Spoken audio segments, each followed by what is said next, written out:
Hey, everybody, this is Perch. Jumping in the mailbag here. Is there any truth to this? All right, so some news occurred. I don't know.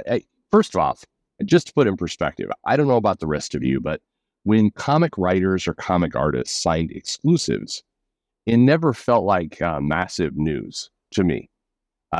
Even within retailer channels, within groups, it just didn't feel like it wasn't like a book announcement or anything else. Occasionally, those news are bigger than others. Like Bendis going to DC was big news. John Byrne, going to DC, going back to Marvel. Sometimes you get those kind of moments.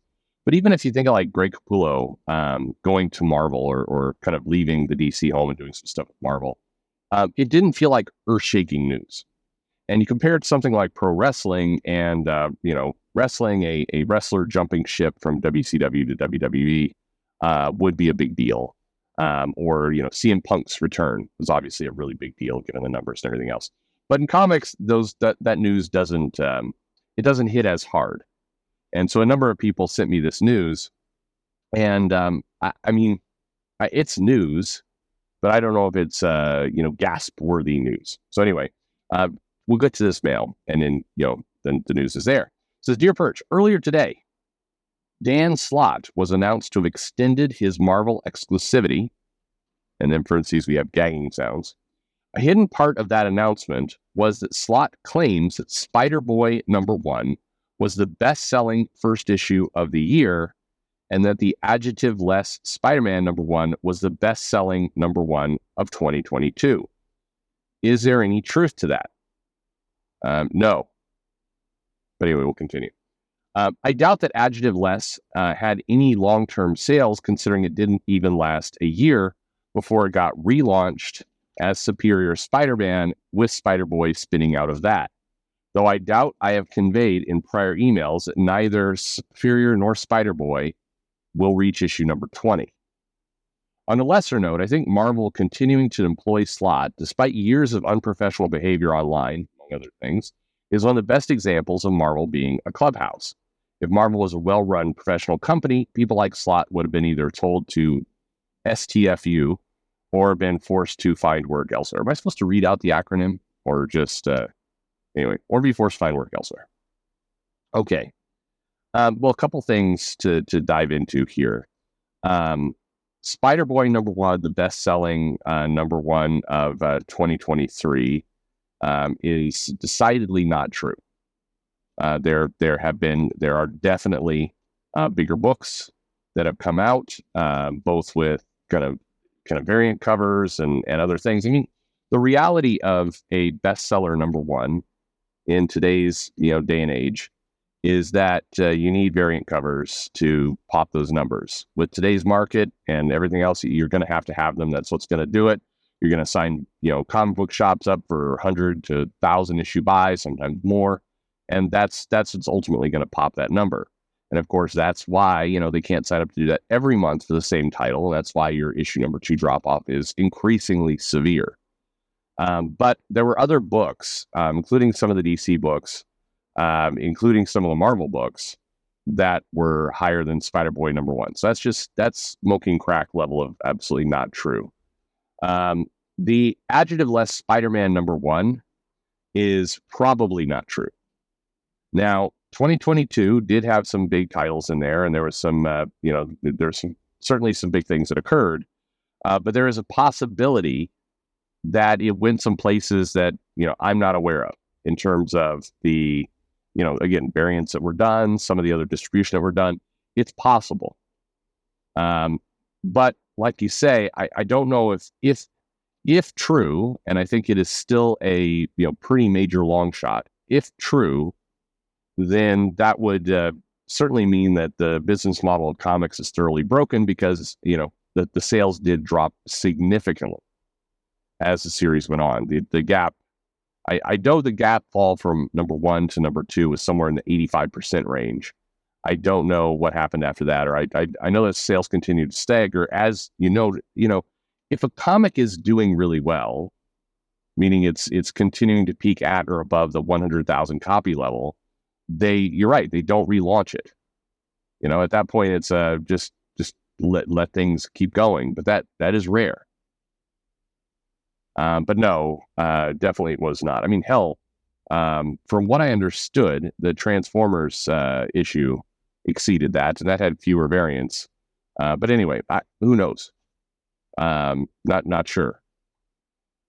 But anyway, so I think, but Slott frequently exaggerates his sales. He has for a long time, and he always goes to this best-selling comic. And in today's day and age, where the comic numbers are obscured, it's like, well, prove me wrong.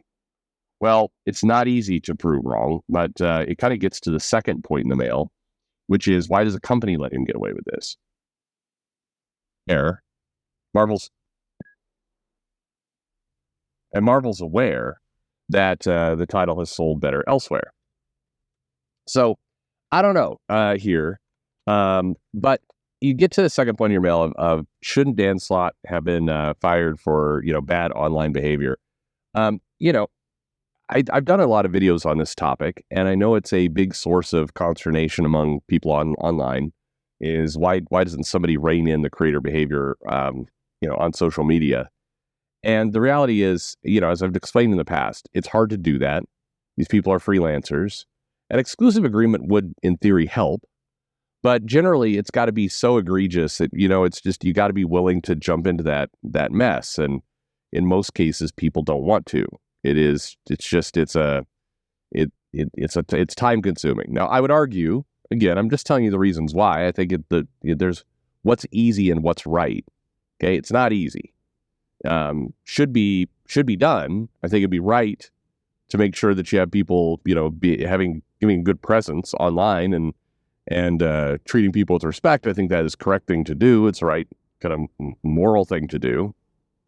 The bigger question for me with Slott is, and given how Disney themselves portrayed him on that documentary show they did, he frequently struggles with deadlines. He often needs ghostwriters to come in and help him. I mean, did Christos Gage also get an exclusive? I hope so, because that would only be fair. But he struggles to get his job done in a timely fashion, and from at least the words of his own team, including Brevoort, can be a real headache to work with. Now, he's a reasonably strong seller with the Spider-Man books. I think the experiment with Iron Man and Fantastic Four showed that, he couldn't bring his audience over there, or it didn't work. And while, a decent amount of people do like his She-Hulk run and speak fondly about it, it didn't exactly move numbers either, but She-Hulk's a character wouldn't. But he moves numbers. He does not move the kind of numbers he claims, but he moves numbers. And so that's why they put up with, online behavior that is frequently, more or less childish. It's he'll block somebody and then he'll make fun of them behind the block, like, look at this loser. And it's totally not appropriate. It is absolutely something Marvel should get involved in, but it absolutely feels like small potatoes in the sense of everything that they have going on. It doesn't feel worth diving into. And so, they let Slott more or less get away with it. Again, the more puzzling part to me is why they let him get away with kind of his work habits and work style. There's a decent amount of people who have had to work with him in terms of, colorists and other people further down the chain of production of a comic book that, hate working on his stuff because he's just, his schedule issues cause a downstream effect that just brings stress onto everybody. And to me, that's the bigger thing that I think would reasonably in any normal world get you.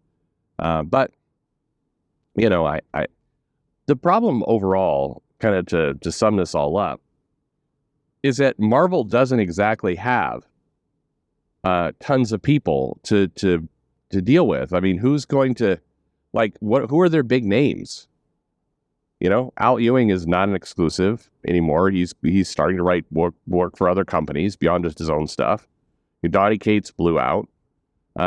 Jed MacKay is somebody they're working on, but still early. Marvel just doesn't have big names. I mean, you're down to you're at Jerry Duggan. I mean, who do you have left? Some good people. Look, I mean, you got Philip Kennedy Johnson over there doing a good Hulk issue, but he's also working for DC. Who are your big names if you're Marvel? And this is maybe a problem in comics in general. There's been no real cultivation of big names, truly names that, are going to move sales and move titles. And I think that's a big problem. So ultimately, at the end of the day, that's why they signed him. They need that big name.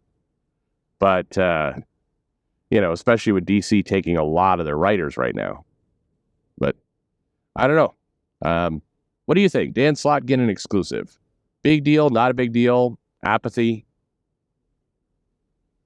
danger for the catering. What do you think? Let me know in the comments below. Like and subscribe, and thanks for listening.